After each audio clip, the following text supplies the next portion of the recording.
Today's video is all about the difference between a freelancer and an employee. Coming up!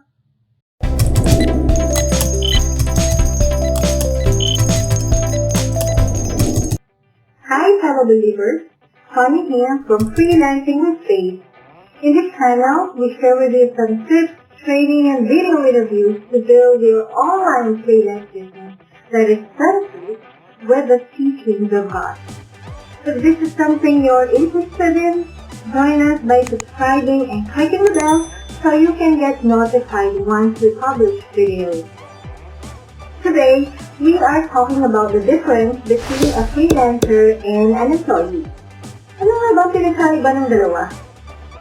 Make sure to watch until the end because I'll be giving you some tips if freelancing is for you or you should choose employment instead.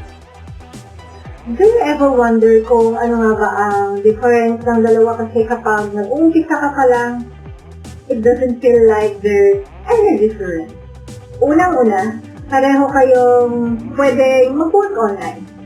Pangalawa, pareho kayong pwedeng makakuha ng client and work online din. But I'll give you 5 points each to differentiate freelancers versus employees. Number 1, in freelancing, you can work flexible hours. As an employee, you usually have a fixed schedule. As a freelancer, you're the one who can decide how you work. If saan ka mas effective and mas productive, pwede mong i-schedule ang work mo sa time na yun. You don't need to wake up early if you really don't have to kasi hindi mo naman kailangan mag-start as early as 8 a.m.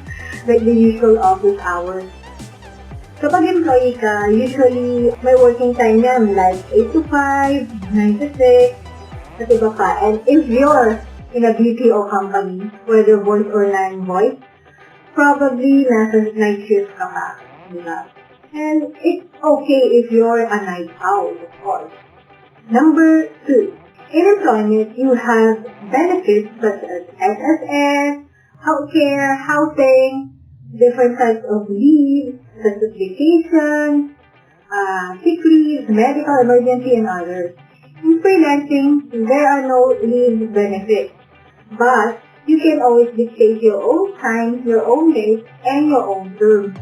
Sa employment, we usually have some set of tools when it comes to availing those benefits, and it doesn't necessarily mean that when you're new to the company, you can get it all at once. And of course, the leave we want to avail will have to be approved pa by our bosses, di ba? Sa freelancing, since you manage your own time, you don't need approval when you need to take a vacation and be with your family or just getting a day off from your business. You can schedule ahead and not worry if ma-approve ba siya or not. And you also have a choice if you want to continue contributing to your SSS, to your healthcare, and even add some insurances. It's always up to you. In hindsight, parang mas masaya na may additional benefits at least. I know that. Kaya nasusunod sa employment. But if you're into freelancing, you can add those additional payments when you submit a proposal to client. Lahat ng possible expenses mo, you can already include that in your rate. You can check the video to know what should be your rate as a freelancer. Number 3. In freelancing, you are focused on 1 or 2 responsibilities. In employment, you have many responsibilities. In freelancing, you can focus on 1 or 2 responsibilities or what you know as skills, and you can offer that for the rest of your life. Kasi pwede ka namang magpalit, pero the point is, you can focus. You can always decline the client, lalo na if hindi nyo pinag-usapan yung tasks and responsibilities during the onboarding process. While sa employment, as long as you're working with the company, you would probably have to say yes sa pinapagawa ng boss mo. Kahit na may position ka pa, minsan you are asked to do something else, right?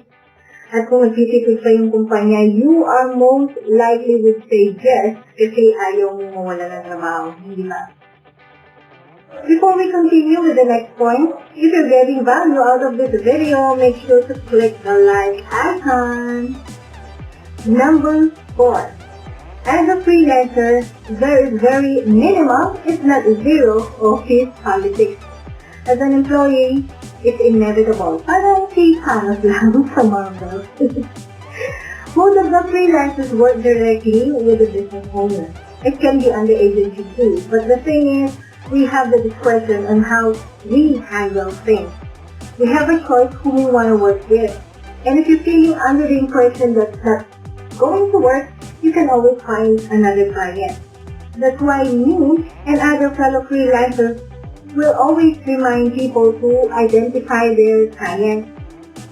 I have a video about this, by the way, so check it in the card here in the upper right hand corner, but watch it later, okay?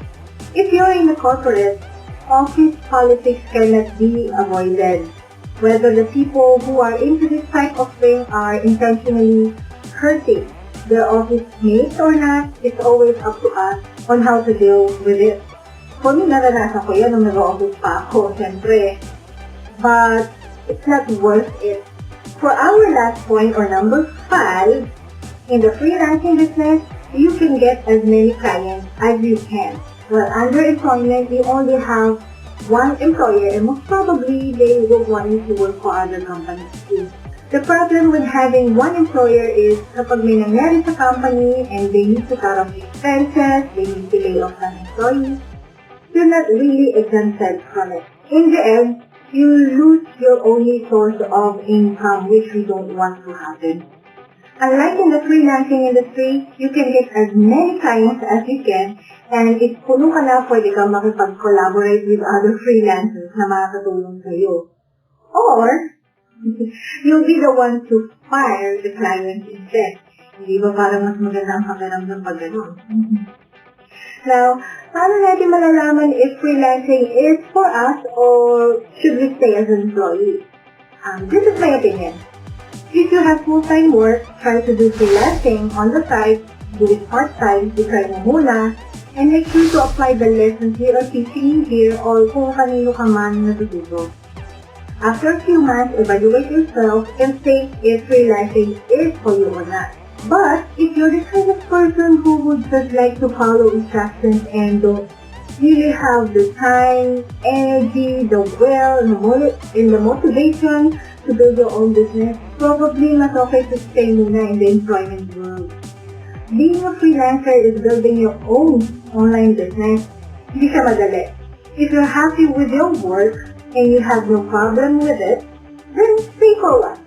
You can think about freelancing again in the future. And if you're new to the freelancing business, make sure to watch the video playlist we have here. Ito, sa paligid, to help you get started.